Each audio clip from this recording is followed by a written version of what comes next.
مشاكل المواطن إلا رقم عند السياسة. ببلد الحواجز الحديدية على أشدها بوجه الإصلاح، ببلد الطبقة السياسية فيه غارقة حتى النخاع بالفساد والارتهان من الخارج، فأي منعطف رح تصل كل علاقة بين المواطن والدولة. بلا فواصل. إعداد وتقديم هتاف دهان.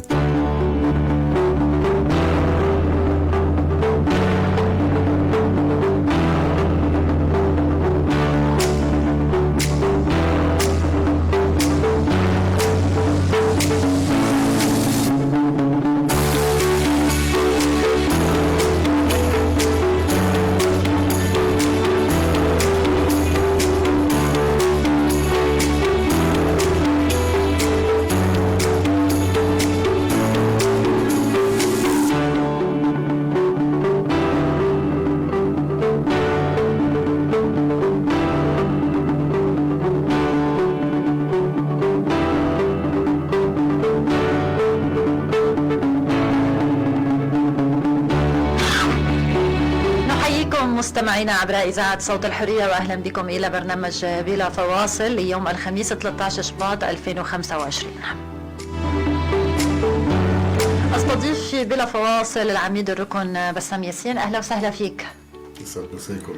أهلا وسهلا فيك عميد. رح نبحث نحن وياك، يعني نحن على مقربة من 18 شباط، يبدو أنه الإسرائيلي لن ينسحب في هذا التوقيت.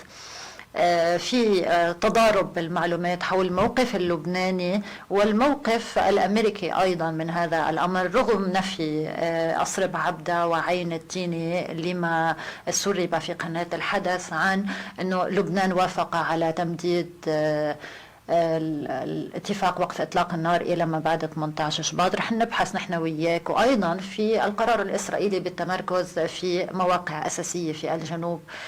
كل هذه التفاصيل رح نناقشها ربطا بالأوضاع الإقليمية بوقف إطلاق النار في غزة، التهديد الأمريكي لحركة حماس والتهديد الإسرائيلي أيضا، وبالإضافة إلى الملف الداخلي البيان الوزاري اليوم وذكرى 14 شباط، ذكرى اغتيال الرئيس الشهيد رفيق الحريري التي سيحييها غدا تيار المستقبل في بيت الوسط.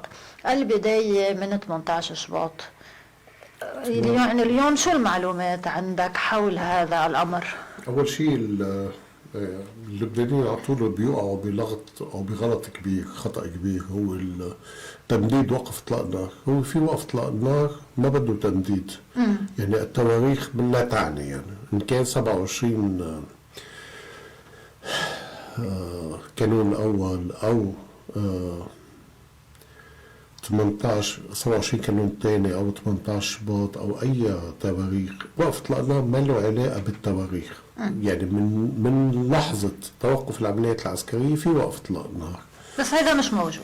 اوكي، بس اكيد الاسرائيلي عم بيخرقوا بصوره دائمه كل شيء، لكن انه نحن هلا عم نمدد وقف اطلاق النار، يعني عم نوقف الحرب وبدنا نعطي مهله جديده، لا، هي بالاصل لازم تكون واقفه الحرب ناهيك عن اي شو المهله.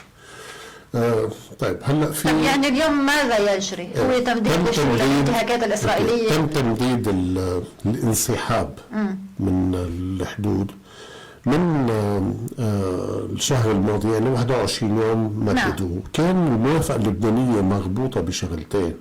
أول شيء موضوع الأسرى وحل موضوع الأسرى مع العدو الإسرائيلي، وثاني شغلة وقف عمليات التهديم واقتلاع الأشجار والتجريف والتفجير اليومي اللي عم بصير، واللي هودي كلهم ما صاروا، ما توقفوا من وقت وقف اطلاق النار قبل 60 يوم، بعدين هلا 18 يوم، 21 يوم، هودي كلهم ما توقفوا. هلا عم بيطلعنا الاسرائيلي بشيء جديد، انه انا ما بدي انسحب، وفي مواقع استراتيجيه على طول الحدود اللبنانيه تكشف المنطقه المحتله، انا ما في اتركها واسمح لحزب الله يطلع يرجع عليها. اول شيء بالعلم العسكري ما في شيء اسمه مواقع استراتيجيه حاكمه، لانه هي بالضياع، لانه مع التطور التكنولوجي الجغرافيا ما عاد اساس. يعني كان واحد يقعد على تل يقول انا مشرف على هيك. هلا لا، هلا في قمر صناعي وفي طائرات مسيره وعندك بلاطيد وفي حساسات وفي 100,000 أداة إلكترونية وتقنية قادرة تحل محل الجغرافيا. وهذا اللي اعتمده الإسرائيلي بيحاربوا على لبنان يعني. فهيدا معش هو حجة إنه أنا هيدي منطقة حاكمة أو بقعة حاكمة بدي أقعد فيها مشان سيطر. لا، اللي عم نشوفه الإسرائيل من أول 60 يوم وبعدين 21 يوم وهلا المطالبة هيك، هو لا، هي موضوع قهر اللبنانيين، مثل كسر إرادة اللبنانيين، إنه أنا الطرف القوي، أنا اللي جبرت بتوقفوا إطلاق النار وجبرت بتوقفوا كل العمليات واسحب حزب الله من جنوب الليطاني، أنا مكمل بعنادي وبدي أحاول بني على الأرض والأماكن عم بيمشي معه بهيدي الطلبات. هلا موقف اللبنانيين كيف احكي عن موقف اللبنانيين؟ طب ما الاسرائيلي اليوم عم بينفذ غارات بعده، وعم بيقول انه هذه الغارات تستهدف مراكز اسلحه لحزب الله او طرق امداد سلاح لحزب الله. يعني طب بالاتفاق شو بيقول؟ وغير ذلك بالاتفاق شو بيقول؟ كمان اليوم انه اللبنانيين حتى مختلفين حول هذا الموضوع، انه اتفاق وقع 1701 والاجراءات التنفيذيه لهذا الاتفاق لا تتحدث فقط عن جنوب الليطاني، تتحدث ايضا عن شمال الليطاني. بس في آلية بشمال الليطاني اي معلومات بتيجي عند الاسرائيليه تنقل عبر الثلاثيه لجيش لبنان وجيش لبنان بيتصرف. الاسرائيلي ما عم بيرد لا على الثلاثيه ولا عم بيبلغ الجيش اللبناني ولا شيء، عم بيحاول يعطينا انه انا اريد يبطل بدي بوامك. بس هو عم ابلغ الامريكيين انه الجيش اللبناني لا يقوم بما هو مطلوب منه. وشفنا انه اذا هي زارت الجنوب اللبناني، لكن ايضا زارت المواقع اللي وضع العدو الاسرائيلي في جنوب لبنان. واطلعت منهم انه الجيش لم يلتزم بذلك يعني كما سرب في سواء في العدو او بالاعلام الامريكي. اذا الاسرائيلي يدعي الجيش اللبناني لا يقوم بواجباته. هذا الطلب النبي لازم يروح بالنسبة للخماسية، نجي الخماسية تتأكد من هذا الطلب، وإذا الجيش اللبناني مقصر بتدي ملاحظات وبتطلب منه يعمل شيء. طيب هل أبدت اللجنة؟ أبدا مش مشير، نحن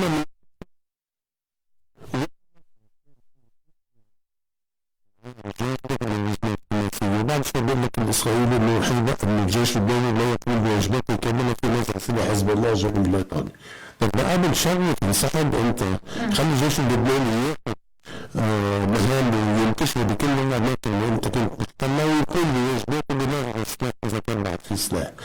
حزب الله متعاون جدا مع الجيش اللبناني بمنطقه جنوب الليطاني من ناحيه تسليم مراكزه للجيش، لكن وقف عمليه الانسحاب وتاخيرها وعمليات اللي عم بيقوم بها العدو الاسرائيلي عم تعمل غيبه عند حزب الله، في حال انه انا طيب سلمت وعطيت كل شيء والشيء الاسرائيلي ما فل.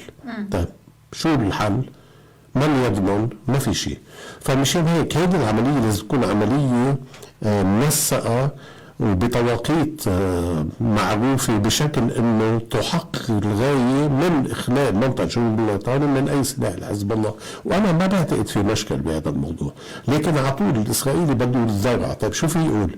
انه حزب الله يقوم بقصفه، ما عم بيقصف. حزب الله عنده تحركات عسكرية داخل جنوب الليطاني، ما عم بيتحرك. طيب ما في عنده الا يتهم الجيش اللبناني بالتقصير.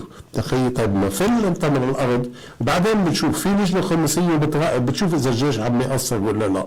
المشكلة انه الاسرائيلي يتهم حتى الجيش اللبناني اليوم يتهم انه هو عم يتعاون مع حزب الله. كيف عم يتعاون؟ شو بيعمل يعني؟ عم بيغطي كثير على حزب الله. كيف بده يتعاون معه؟ وين عم بيغطيه؟ بأي محل في مركز سلاح أو شيء بتوصل لمعلومات بروح بلاهم الجيش بفوت عليه، حتى فات على الضاحية بمحلات فات صادر سلاح. أي معلومات آخر شيء بيوصل الجيش اللبناني بده ينفذها، هو ملزم بتنفيذ الاتفاق الجيش، ما حتى يفكر يعني مش إنه نحن عم نسير الإسرائيلي أو الأمريكان إنه نروح ننفذها، لا نحن وافقنا على هذا التدبير تبع وقف إطلاق النار، وافقنا على إنه الجيش اللبناني ينتشر بالجنوب وحده ومعه القوات الأمم المتحدة وما يكون في وجود مسلح غير لإلهم، والجيش اللبناني عم بنفذ هذه المهمة. هلا مشكلة الإسرائيلي إنه هو عم بيعمل تعديات وعم بيخلق وقف إطلاق النار ساعة اللي بده، ومشكلته إنه ما حدا عم بيرد عليه، لأنه لو حدا عم بيرد عليه بيعطيه مشروعية أكثر للي عم بيعمله، لأنه ما حداش عم بيرد عليه، عم ينقل التهم كلها على الجيش اللبناني بالتفصيل. طيب إذا استمر هذا الواقع، يعني قلت 18 شباط خلينا نصحح، هو قد لا ينسحب الإسرائيلي من جنوب لبنان، ماذا يعني ذلك؟ كيف سيتعاطى لبنان؟ أول شيء الموقف اللبناني الرسمي واضح، يعني في إعلان من الرؤساء 3 عن عدم قبولهم ببقاء قوات محتلة على الأرض اللبنانية. أوكي. هذا بالمشهد العام. الأمريكان موقفهم بعده ضبابي، نضغط على إسرائيل للانسحاب. بعد شوي بيقول لك هناك طروحات لموضوع بقاء القوات الإسرائيلية. هلا بكل الأحوال الفرنسيين كمان عم كمان عملوا طرح إنه يجيبوا قوات فرنسية يحطوها على تلال الحكم وهيك. بالنتيجة 18 شهر يوم مفصل. بقاء قوات إسرائيلية على الأرض اللبنانية، أول شيء بدنا موقف رسمي واضح أن أي قوات إسرائيلية تبقى على الأرض اللبنانية هي قوات محتلة، ويجب تحرير الأرض من الإسرائيليين. من سيتحدث؟ هلا بنحكي. اوكي. ثاني شيء الموقف الفرنسي بوضع قوات فرنسية على تلال من ضمن قوات اليونيفيل، أنا بعتقد هذا حل منطقي ومقبول، ويمكن تعزيزهم أو إضافة مواقع للجيش اللبناني. أوكي. الموقف الأمريكاني بجنب قوات أمريكية لتاخذ هيدي التلال هذا غير مقبول، إلا إذا كانت هذه القوات الأمريكية جزء من قوات اليونيفيل وتخضع لقيادة الأمم المتحدة بجنوب لبنان، وقتها بصير في منطق فيه. أو الحل إن قوات اليونيفيل الموجودة بلاس الجيش اللبناني ياخذ هودي التلال. طيب إذا إسرائيل بقيت قواتها على بهذه المراكز اللي هي بتعتبرها حاكمة وأساسية واستراتيجية، المشكلة إنه أنت صار عندك احتلال لجزء من الأرض بغض النظر عن المدة تاعتها. يفترض بالرئاسات 3 أن تدعو مواطنين لبنانيين. طيب لبنان وفى بالتزاماته بموضوع جنوب الليطانة. حزب الله لم يقم بأي عملية عسكرية بمنطقة جنوب الليطانة طيلة الفترة 81 يوم من وقت الانسحاب، من وقت وقف إطلاق النار حتى تاريخه، ما عمل ولا عملية. العملية الوحيدة كانت بمزايا شبعة، مزايا شبعة لا تخضع ل 1701. طيب كل لبناني حريص على السيادة يجب أن يتوجه باتجاه الجنوب لتحرير هذه الأرض. أنا عم بقول سلميا، خلي يطلع مليون لبناني على هذه المناطق المحتلة، وخلي إسرائيل تجزر فينا لتشبع. بالنتيجة لبنان لازم تكون عنده رسالة واضحة، لن نقبل بوجود أي عسكري إسرائيلي على الأرض المحتلة. خلينا نفوت بالسلمة. وآخر شيء، إذا الاتصالات الدبلوماسية لم تنفع، وإذا كانت التحرك السلمي لا ينفع، هناك مشروعية لعمل مقاوم بغض النظر عن تسميته وما سيقوم به. وخلينا نرجع لسنة قبل 2000 نحرر هيدي المراكز بقوة سلاح، والأيام بيننا وبين إسرائيل طويلة، ما في مشكلة. بالنتيجة اللبناني لا يجب أن يقبل بوجود قوات محتلة على أرضه مهما كان. نحن ما جيران، نحن ما ولا محل غير شيء. ما بحياته نحن حدا احتل لنا أرض لما قاومناه وحررنا الأرض، وهلا مستعدين نحرر الأرض. حزب الله يقول بهذه المهمة، غير تنظيمات تقول بهذه المهمة، بكره نشوف شو التفصيل تبعه. بس بكره بنشوف. ما في بيان وزاري اليوم عم ينشغل عليه، اليوم في اجتماع للجنة، الاجتماع الثاني، ويبدو أنه هذا البيان سيصدر خلال أيام، يعني ستنتهي هذه اللجنة من صياغة البيان الوزاري. البيان الوزاري على ماذا سينص؟ سينص على تحرير الأرض من أي احتلال بالطرق الدبلوماسية، ما تخصش طرق دبلوماسية، بكل الوسائل المشروعة. هيك بيقول البيان الوزاري، الوسائل المشروعة.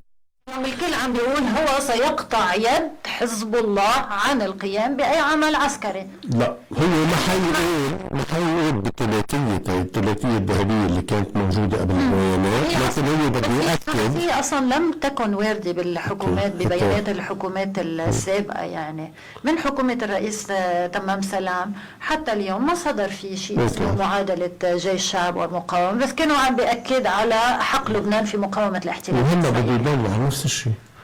يعني اصلا مش ممكن لأن يطلع اليوم الكلام كله أنه كلمة مقاومة لن تصدر حتى في هذا البيان. ما تكون كلمة مقاومة، لكن هي المقاومة مزروعة فكرة بقلب كل شخص. بالنتيجة أنا إذا كنت بشمال واحتلوا لي أرضي بشمال أنا بدي قاوم لحرر أرضي بشمال، مش هذا الحق؟ بس أنت في بيان وزاري يجب أن يرضى عنه المجتمع الدولي والدول العربية، وهو إلى حد ما ضبط حزب الله وتطويق حزب الله، وإلا أنه بتروحوا على مكان آخر. هناك من يتحدث أيضا أنه لا، لن يكون هناك أي مقاومة عسكرية، وأنه الأمور قد تذهب فيما بعد إلى ما يسمى بالسلام مع إسرائيل في مراحل مقبلة، وأنه لن يكون أوكي. أول شيء بيان وزاري قبل ما يرضي الخارج يرضي اللبنانيين. هل أنا أرضى أن يكون في بيان وزاري ما في حق لإلي أنا بتحرير أرض إذا كانت محتلة؟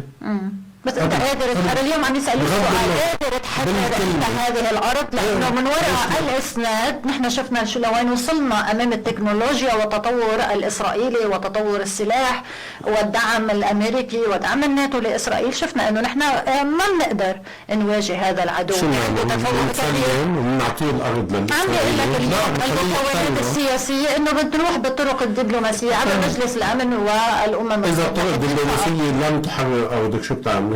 بتقفيلها وبتتركيها عندك فوق الارض؟ خلينا نكون واضحين. هلا عم بيقولوا خلينا نعطي دور. هسه عم نعطيهم، اعطيناهم 60 يوم واعطيناهم هلا 21 يوم وبعدين بدنا نعطيهم. طب من وافق على هذا الاتفاق؟ مين مين التخريج لهذا الاتفاق؟ هذه القوى اليوم بدها ترجع تقول لك انه اتفاق وقف اطلاق النار التخريجي له كانت من الثنائي الشيعي. وإذا هو اللي عمل هذا مش بالاتفاق انه بيبقى القوات الاسرائيليه على ارضه؟ لا، بس انه في الورقه الامريكيه الاسرائيليه اللي نحن قلنا ما بتعنينا، بس انه في ورقه موجوده. مشان تبقي قوات اسرائيليه على ارضك. هذه الورقه، الورقه كانت معطيه حريه عمل للاسرائيلي في قصف اي هدف يراه انه هيك عم تعمل. اوكي، لكن بقاء قوات اسرائيليه على الارض اللبنانيه هل هيدي موجوده بالاتفاق او بالورقه الضمانات الامريكيه الاسرائيليه؟ اكيد لا، اكيد لا. اوكي، نحن بالنتيجه قدام معضله جديده، هي احتلال بده يضل على ارضك. هل من لبنان يقبل بوجود هذا الاحتلال؟ مين ما كان ماضي الاتفاق نسيليه، اتفاق ما بيسوى، كله سيء، اللي عمله سيء، اللي كله سيء. لكن نحن هلا قدام واقع، هناك احتلال للارض. نعم. هذا الاحتلال اذا بقي اعطينا فرصه للدبلوماسيه لتحله، ما حلته. تحركنا شعبيا وبطريقه سلميه لنحاول الضغط على اسرائيل، ونحن بنضغط دبلوماسيا بنفس الوقت برا وما حلتنا اياها. شو بنعمل؟ بنتكتف وبنتفرج على اسرائيل ومحتل ارضك؟ اخر شيء عندك حق تكفله قوانين الامم المتحده بتحرير الارض، هذا حق شرعي لكل شعب. ما انا عم بقول من بكره من ثاني يوم احنا حنبلش عمليات على الاسرائيلي، ما عم بقول هيك. تستهلكي كل الفرص، بس اخر شيء حتوصلي قدام واقع، يا جيشك بده يقوم يحرر الارض بالقوه او قادر جيشك يحرر. فرضا قادر ولا مش قادر؟ يمكن حزب الله مش قادر. بس انا بدي اقول لك ايضا فيما يتعلق بالجيش اللبناني، هل ممكن ان نكون امام قرار من المؤسسة العسكرية ومن رئاسة الجمهورية إذا السلطة السياسية تعطي أمر للجيش ممكن يكون في قرار؟ إيه بدولة. ليش يعني إذا عندك احتلال شو بتعمل الدولة؟ بتتفرج عليه ولا بتتآمر مع الأمريكان اللي يبقى هذا الاحتلال ولا بدها توقف بوجهه؟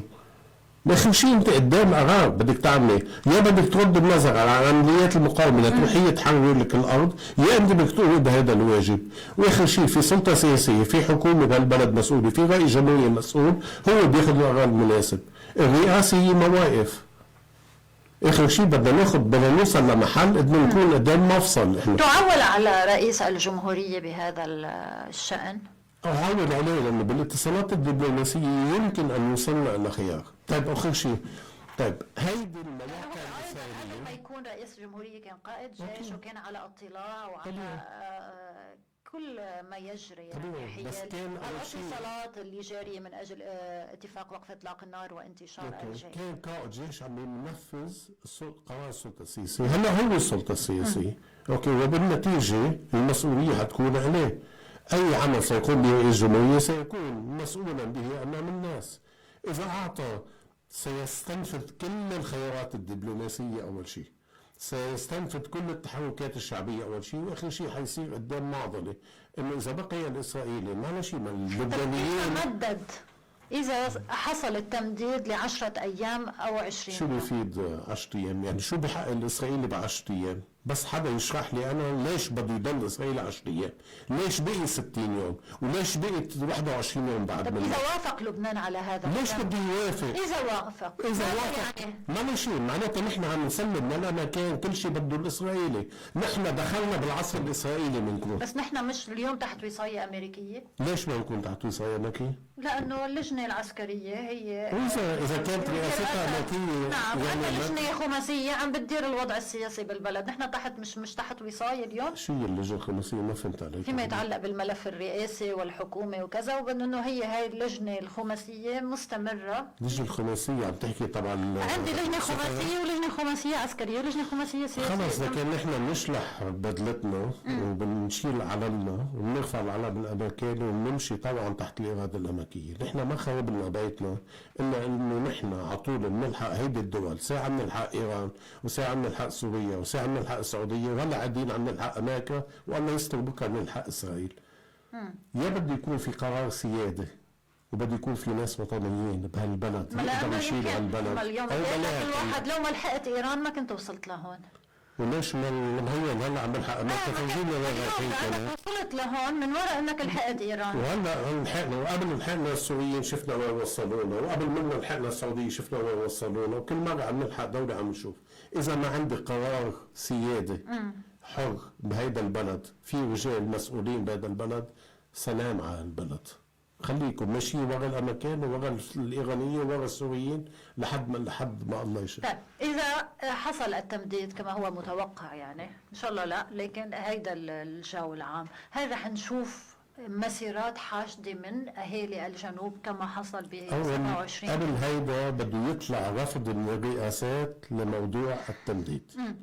اوكي، لانه قبول الرئاسات بتمديد بشيل المشروعيه عن اي عمل بيتحرك فيه مواطنين، ولو كانوا عم بيتحركوا مشان بيوتهم. نحن لاحظنا انه اخر تحركين ما كانوا، لانه في غطاء تقريبا من الرئاسات انه ماشي الحل، سامحونا ال 21 يوم. اوكي، كمان بدكم نسامحكم 10 ايام زياده، اذا انتم قبلانين هيك بعتقد يكون في حشد كبير. لكن اذا الرئاسات ولحد هلا عم تقول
نحكي لا يعني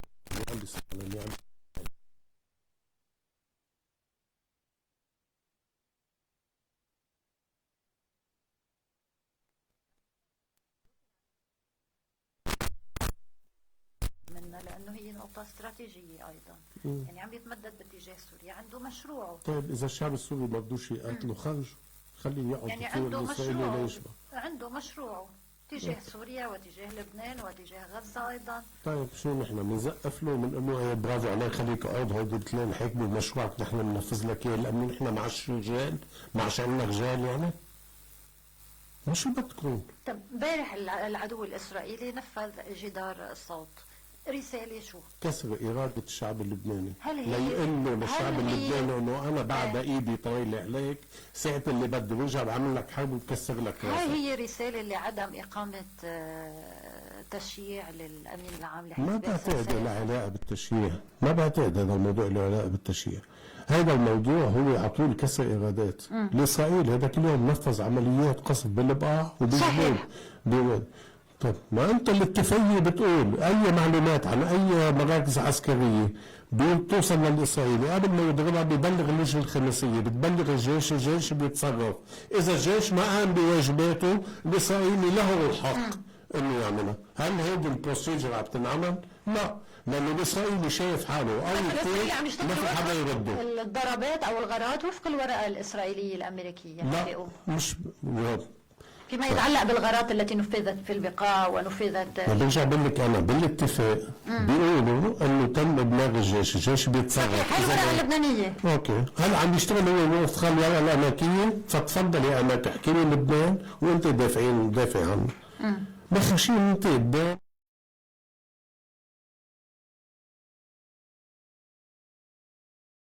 سيدي من سبب الحرب، انت قدام واقع. نعم.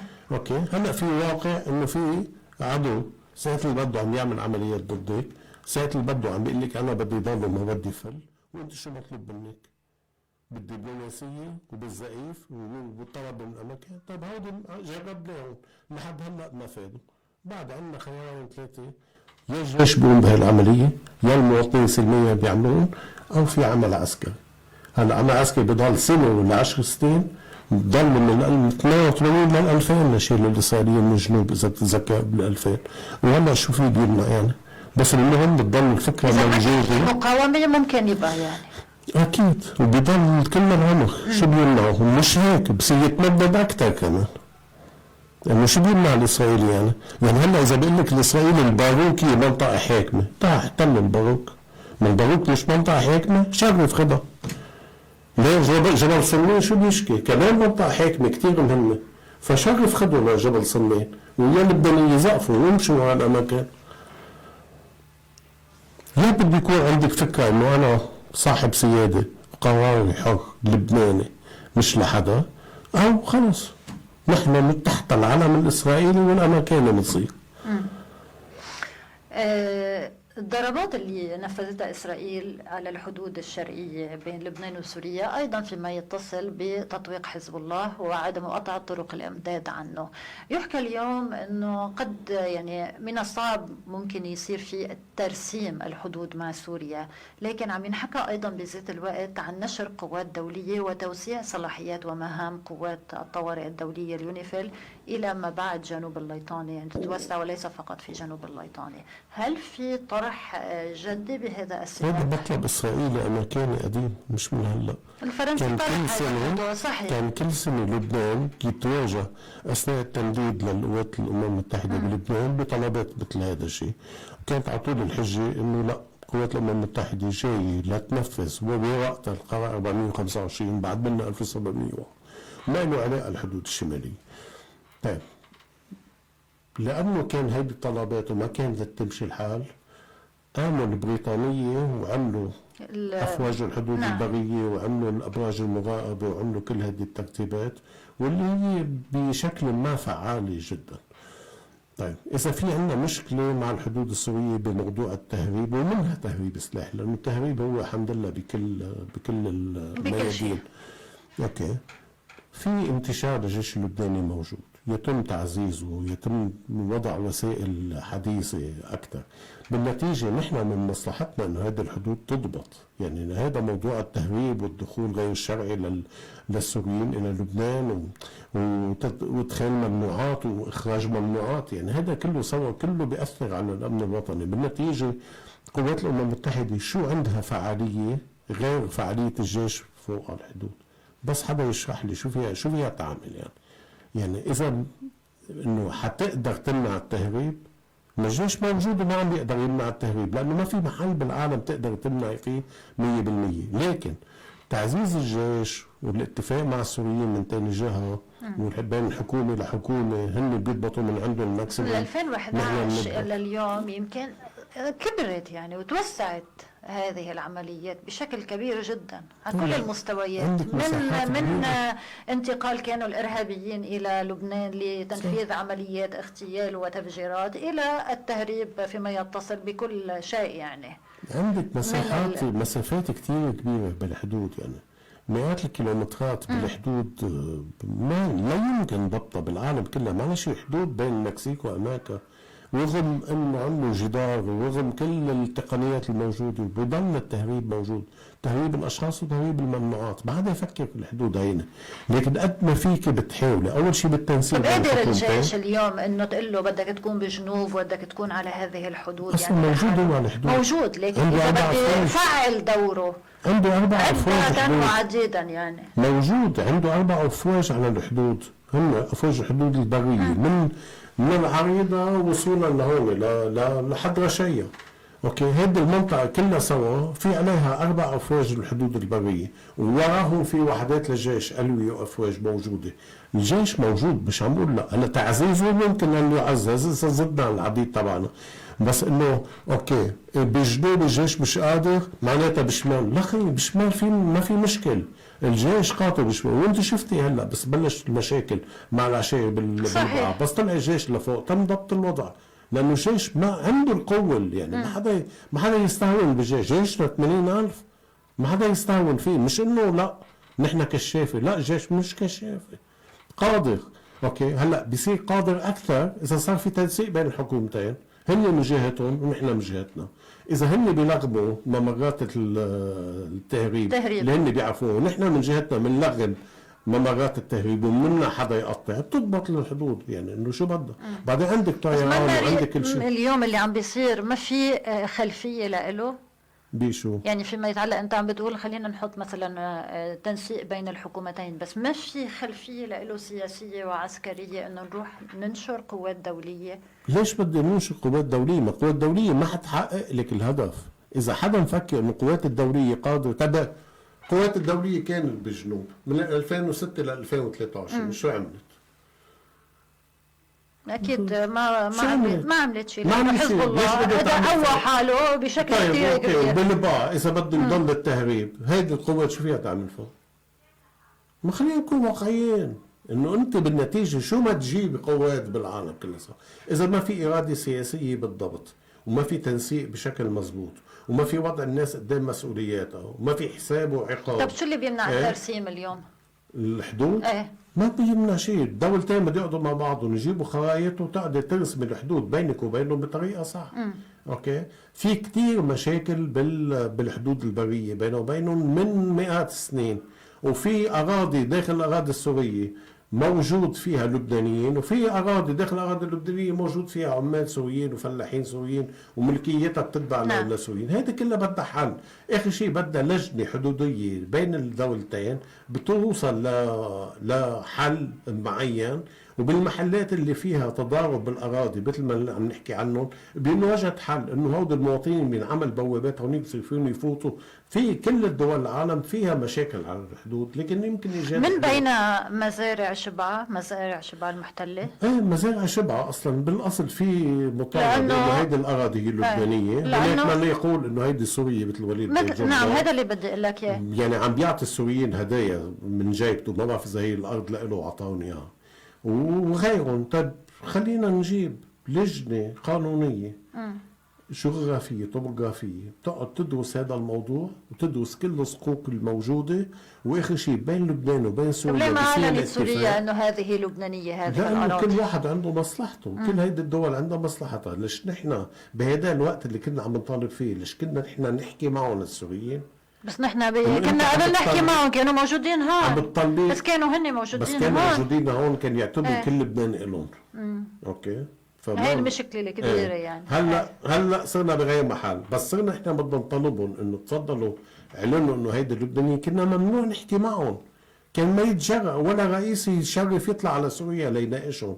نعم حدا بصير عنده مشاكل وبصير عنده تهجير من 13 14 سنه لهلا ما بيروح على سوريا يحل مشكله اللاجئين السوريين بلبنان. طب اليوم اليوم وزير الشؤون الاجتماعيه اعلنت فور وصولها انه ما في عوده للنازحين. ايه لانه هي بدها تكون طوعي ومثل ما بده النازح. يعني اليوم نحن امام يعني سياسه استمرار لوجود النازحين السوريين في لبنان، وكانه نحن امام كان ايضا كانه نحن امام التوطين المقنع تنفيذا لمين؟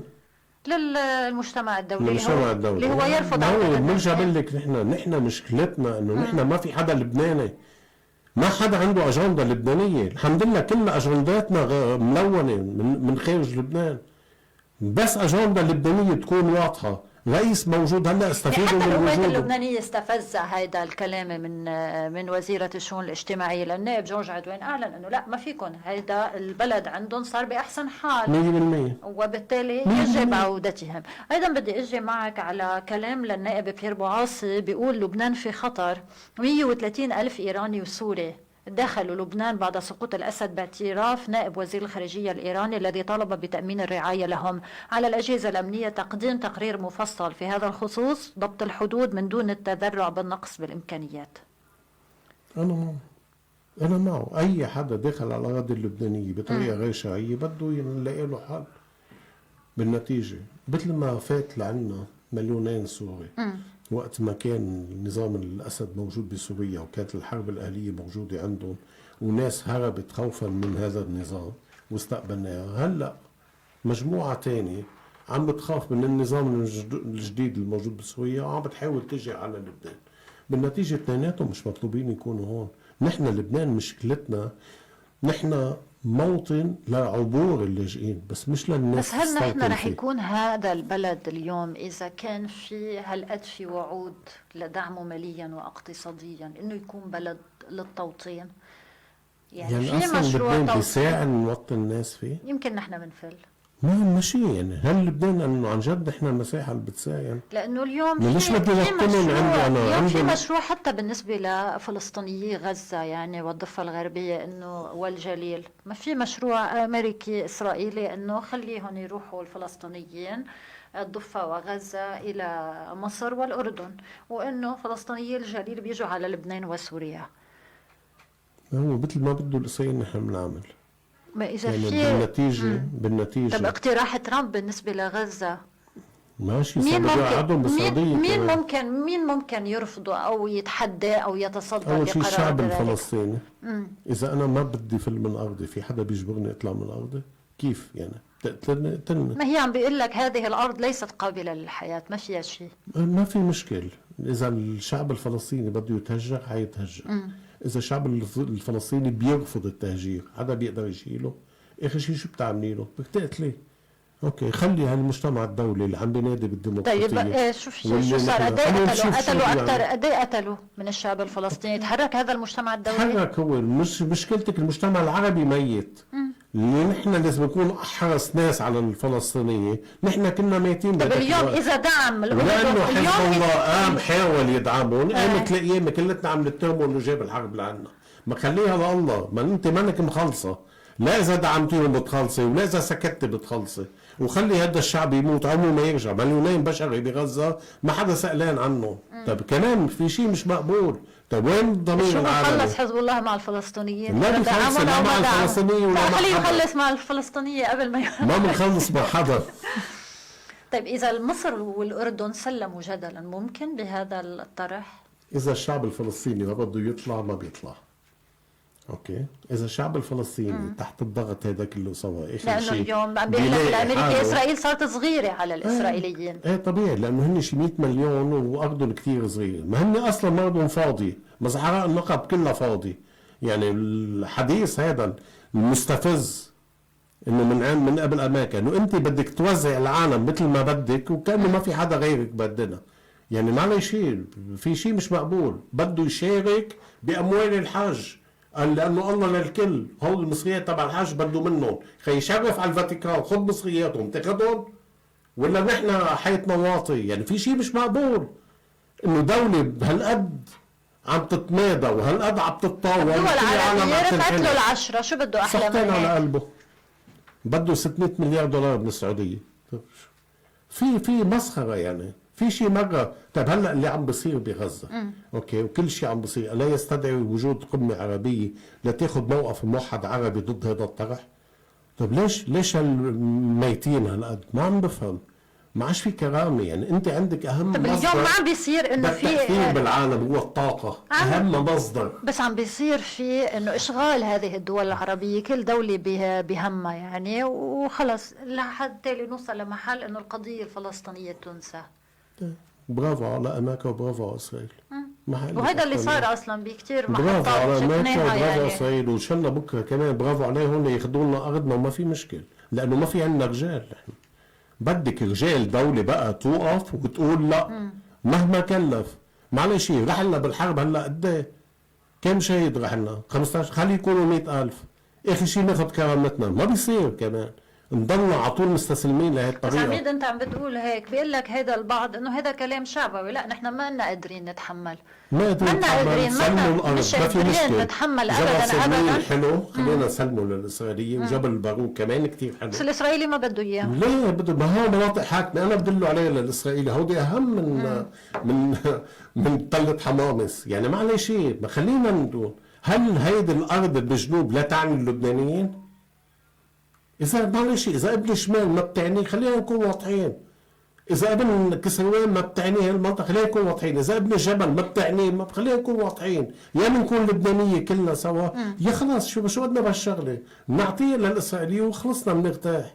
ما بيصير الاسرائيلي بس تعطيه ما حتقدر. كل حياته انه بيعمر بيت، بيجي الاسرائيلي بيدمره. هيدا اذا ما سقط له شهداء يعني. شو هي ضريبه عم بيدفعها جنوبي يعني؟ انه هيدي فخر للجنوبي انه عم بيدفع هي الضريبه. معلش لانه انت اللي محازيه اسرائيل وانت اللي قاعد على حدودها. بالنتيجه طيب شو بتعملي؟ اذا انت عندك دوله هالقد عدوانيه وهالقد عندها اطماع فيكي، كمان ممنوع تتصدي لها، ممنوع تقولي لا، ولا لازم؟ طب خلينا نسلمه للجنوب ونسلم لبنان كله. انا مره حكيت انه نحن دخلنا بالعصر الامريكي، كنت مستحي اقول دخلنا بالعصر الاسرائيلي.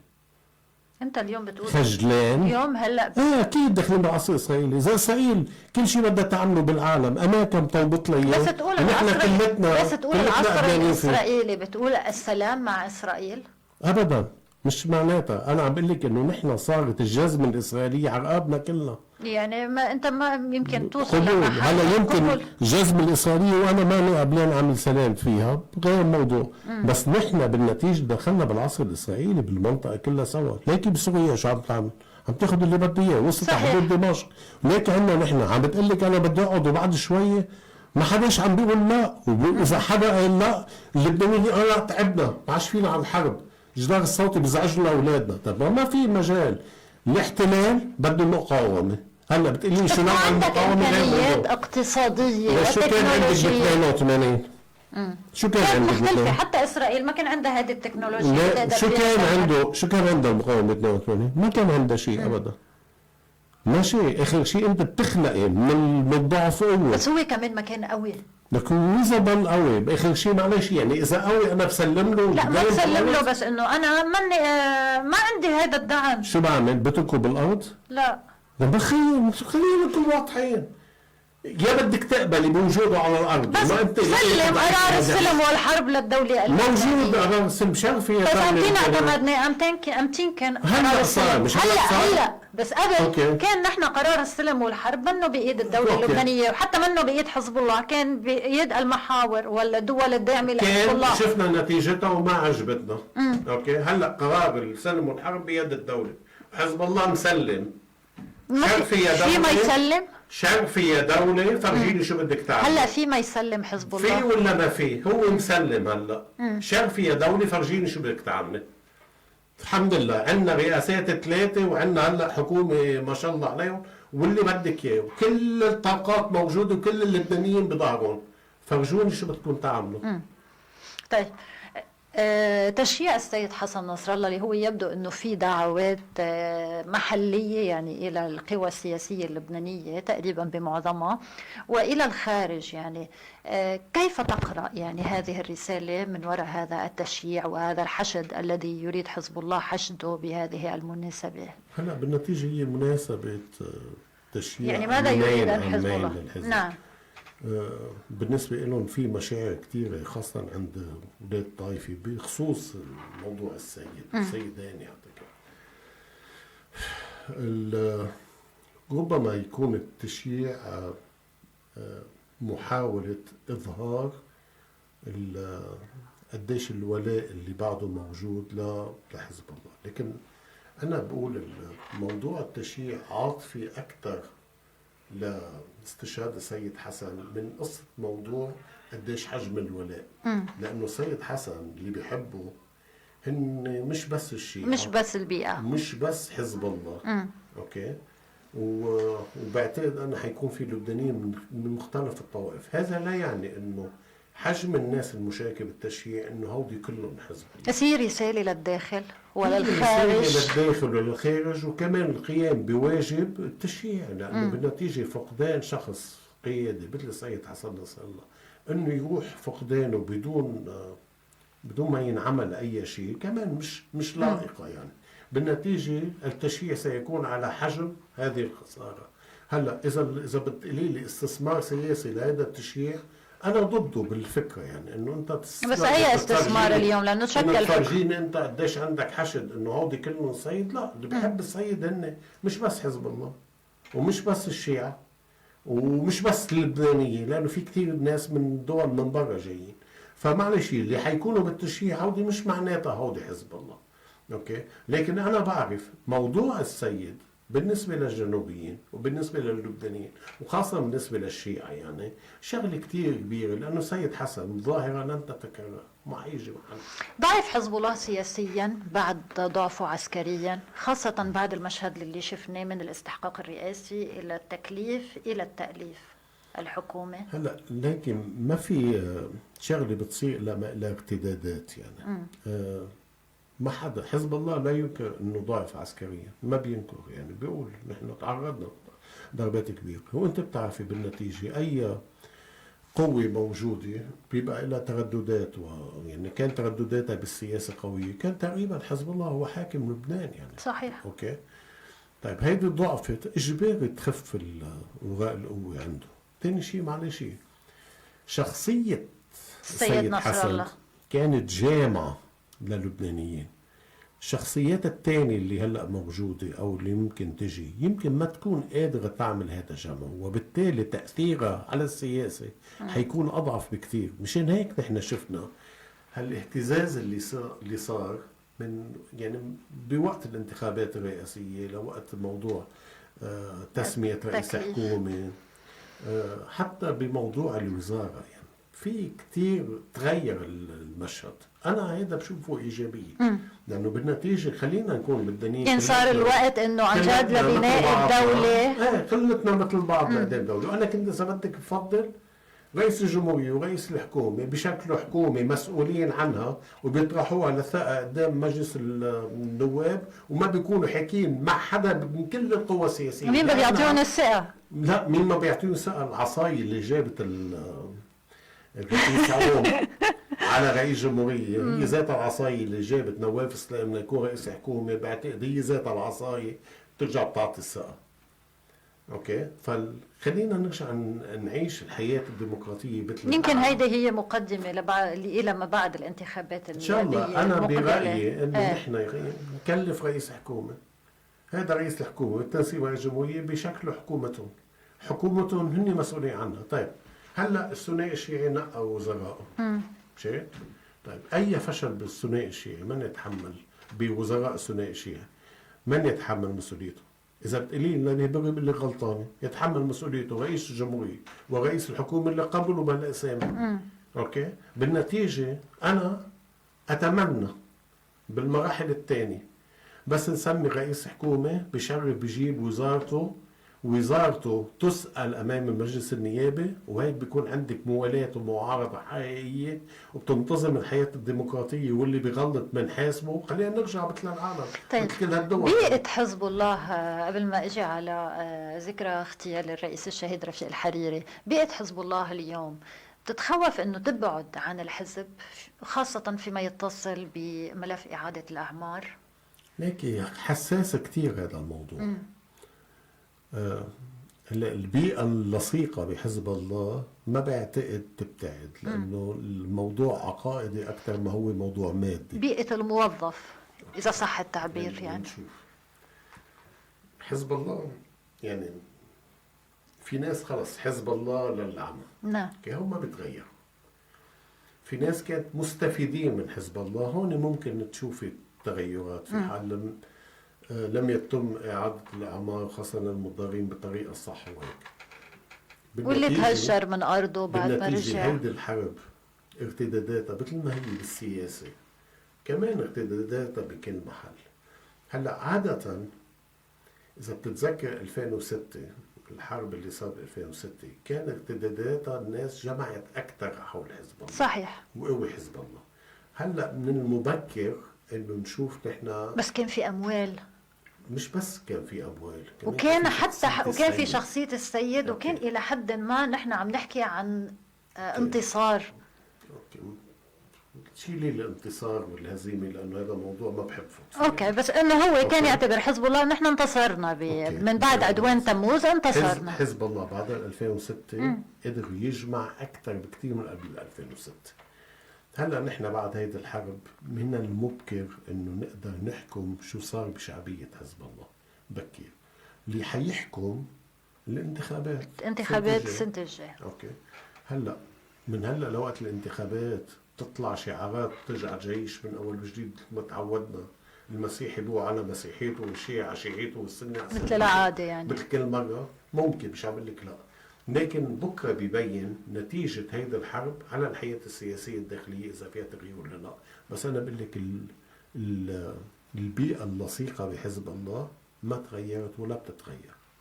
إلى ذكرى 14 شباط، كيف بتشوف مشهد هذه الذكرى هذا العام؟ يعني الرئيس سعد الحريري يعني سيتحدث يوم غد، وشفنا يعني منذ بداية الحديث عن تكليف الرئيس نواف سلام وتكليف وتشكيل الحكومة ونجاح يعني المساعي بهذا الأمر، عم نشوف إنه في حراك لتيار المستقبل على الأرض تجاه يعني الدعوة الجماهيرية ليوم غد. رسالة رح تكون يعني إنه تيار المستقبل ما زال موجودا، يعني وهل هي رسالة للداخل ورسالة أيضا إلى المملكة العربية السعودية اللي هي بعد منع سعد الحريري من العودة إلى الحياة السياسية؟ ابتعاد الرئيس سعد الحريري عن المشهد السياسي ترك سلبيات كثيرة بالشارع السني، وهذا سمح لكثير من الناس تتقاسم هذا الشارع. اوكي. عودته لازم تكون طبيعية لأنه ما قدر حدا يثبت أنه هو قادر أن يحل مكان الرئيس سعد الحريري. يعني شفنا اليوم النواب كيف تعاطوا مع هذا التأليف. صح. وكمان حتى مجوة بهاء الحريري ليحاول ياخد كانت فاشلة جدا وما عطت محلها.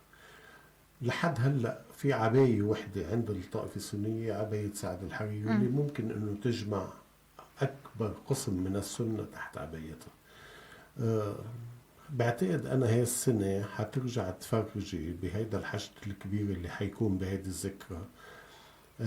وهذه رسالة لبرا انه لابد من عودة الشيخ سعد الحريري ليقدر يكمش الشارع السني بطريقة صح، مثل ما انه مكموش الشارع الشيعي بالثنائي. يعني في خوف أيضا على هذا الشارع أمام المشهد بسوريا، يعني ضبطه أكثر طبيعي، لأنه ضبطه بخفف الكثير من التطرف اللي يتهم به بعض السنة بلبنان. نعم. لأنه وجود سعد الحريري هو بيطمن باقي اللبنانيين. غياب سعد الحريري بيخلي بعض الطفيليات تطلع بأكثر من منطقة، فمن الضروري إنه يجي. ويعني كمان برجعوني أنا بحكي بالوطنية وبالقيم وبالدنيا. طيب إذا السعودية ما بدها إياه لسعد الحريري، إنه عن جد إنه السنة يقبلون إنه سعد الحريري يكون مغيب وما يكون هو طب مش هي مرجعيتهم؟ هي مرجعيتهم مثل ما إيران مرجعية حزب الله. طيب. يعني للأسف هذا واقع. وهذا اللي برجع بقوله أنا، إنه خلينا نكب هاي الأعلام كلها برا ونرجع على علم واحد ونفتش على مصلحتنا الوطنية. وين مصلحتنا الوطنية؟ هلأ انه يكون الشيخ سعد الحريري موجود بلبنان ليلتقي مع باقي الطوائف بنهضة لبنان جديد بعيدة عن كل هيدي الأعلام. مش هيدا المصلحة الوطنية. هيدا لازم تكون رسالة سنية هلأ للعالم وخاصة للسعودية، انه مجيء سعد الحريري ضروره يكون موجود هلا، خاصه بوجود اللي عم بيصير، بظل اللي عم بيصير بحوالينا، وخاصه بسوريا وعلى حدود فلسطين، والمشاكل اللي ممكن تصير نتيجه مشاريع اسرائيل بغزه، ونتيجه ما يمكن ان يكون مستقبل سوريا بالمستقبل. نحن بخطر، هذا الخطر هلا لازم يلم كل المعتدلين. هذا ما بيخلي السعودي يعني يفترض به انه يتعاطى بطريقه مختلفه مع سعد الحريري امام المشهد في سوريا يعني، والتمدد الاخواني القطري التركي؟ يفترض. مشان هيك هو عم بيقول انطروني يوم الجمعه، نحن ناطرينه بكره لنشوف شو الخطاب وكيف رايح فيه. انا بتمنى هلا، انا على الصعيد الشخصي ما كثير بحبه، عم بحكي بالسياسي، عم بحكي على الصعيد الشخصي لانه كان هو سبب ببلوي لإلي انا، يعني انا كان لازم فل ما مضى لي استقالتي عن جهيته، ما بعرف شو صار، بس انا عم بحكي مصلحه وطنيه. مصلحه وطنيه شيخ سعد الحريري شيء يعني هامه وطنيه كبرى بتخص الطائفة السنية، يفترض أن يكون على راس طائفته. هلا على شخصي شو بدي فيه، بس أنا بحكي على الصعيد الوطني. كنت ضحية مين على الشخصي يعني؟ ضحية كل المنظومة اللي آخر شيء 50 ضابط بيستقيلوا، 30 بيمضوا استقالتهم، 20 لأنه هو ما حب يكمل، وهوديك 30 لأنه بيخصوا فلان وعيلتين بيمضيهم. هيك نحن بننحكم بالبلد. خلصونا بقى، بدنا نرجع نصير بلد مثل العالم. مش بس انا، يعني 19 ضابط معي، يعني معلش بدل ما تطلعي بتعويض يقدر يأمن لك حياة، بعد سنتين انا فليت بتعويض ما بيجيب لي سيارة كورية 2013. مسخرة يعني هيدا العيش. نحن لازم بقى نطلع من قصة الشخصانية، من قصة الولاء للخارج، ونفتش على مصلحة بلادنا بس، ونقدر نبني دولة مثل العالم، لأنه هي بتريح الكل، والكل لازم يكون عندهم هذا التوجه. واذا كل واحد بده يضل لاحق علم من برا، فلا على لبنان الزوال يعني. بلانا لبنان اريح، يمكن انا بفل كمان منه. اذا صار في توطين كلنا رح نفل. اهلا وسهلا فيك العميد بسام ياسين، شكرا لك على هذه القراءة، دايما ضيف مرحب به في صوت الحرية. مستمعينا، إلى هنا ينتهي برنامج بلا فواصل. شكرا للمتابعة، شكرا للزميل حسام المصري عبر الإخراج الإذاعي. كانت معكم هيتاف دهان في الإعداد والتقديم. نلتقي الخميس المقبل، تضلوا بألف خير.